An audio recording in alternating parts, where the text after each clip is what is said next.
Back, friends, we've got a weekend event to tell you about. It is a free community picnic being put on by Dismas House. Our friends from Dismas House are back here on the Noon Show to tell us all about it. We've got Executive Director Andy Huxold with us and Community Relations Manager Clinton C.C. Bell joining me now, or the hype man as we like to call him, right? Yes. Thank you both for being here. Let's start with this question for those who have not watched the Noon Show, who may be new viewers. Dismas House, talk about that and why it's so important in our community. Yeah, so a lot of people think of Dismas House as a transitional home, a halfway house, and we are that, but we're also so much more. Dismas exists to create community and belonging for folks coming home from incarceration. So they do live at the house, but we also do a lot of community events. We like to get out, we like to be good neighbors, we like to be a part of what's going on in the city of South Bend.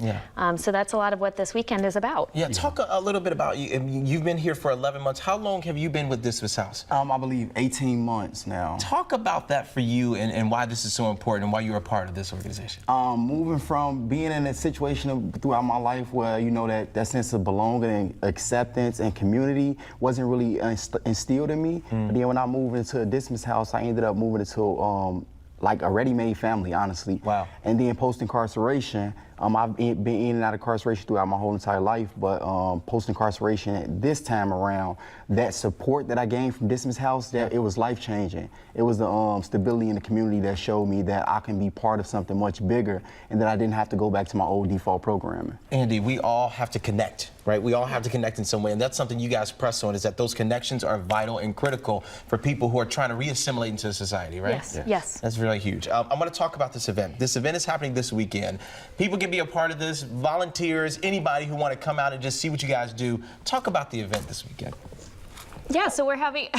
Hey, look, I'm just here to show y'all what's going on with this. So we're going to be having just a Dismas family picnic is what we're calling it, and it really is open to the community. Anyone who wants to come out, learn a little bit more about Dismas, get some free food, play some yard games, we're just going to be out there hanging out. So it's going to be at the Quaking Aspen Shelter at Potato Creek.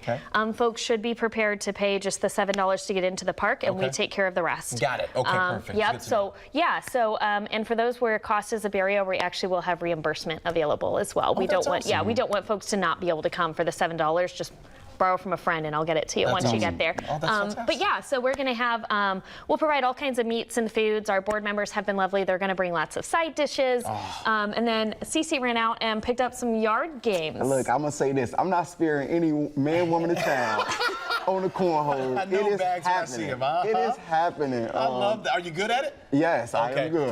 Clearly he's really good. He's been talking a big game for a couple days now, and please don't let me fail. We need some folks to come out that are really good at cornhole. They can prove him wrong. We need somebody. We need somebody.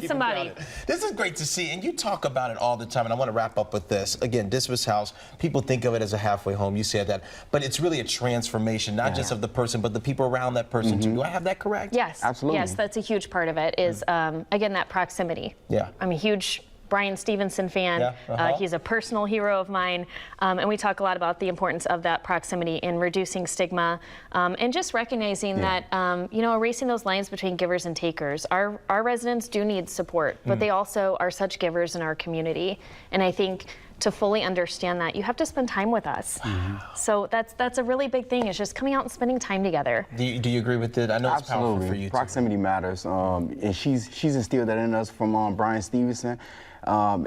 Just coming in sometimes, that's as much as volunteer we need. We need people to just come in sometimes, get an understanding of who we are and how we can help in the community as well, just allowing us into those spaces. See, how hard was it for you to assimilate and get back into the community and say, you know what, I can get used to this again? And what role did they play in all of that for you? I wish I could say, like, I wish I could tell you the age-old story. Like, it was extremely hard for me. With Dismas House, it was free-flowing for me. Awesome. Not everybody comes out like that with that support, and I do feel for them. But what we're doing right now, we're trying to make sure that we can amplify that with that wraparound services, so that we can offer the same thing that I had to the next person to make it easier for them. It is critical. It is so important. Both of you, Andy, Cece, thank you both for being here. Thanks for having us. Guys. And again, we'll have all this information at WNDU.com after the show. We will be right back. Beat him in bags, y'all.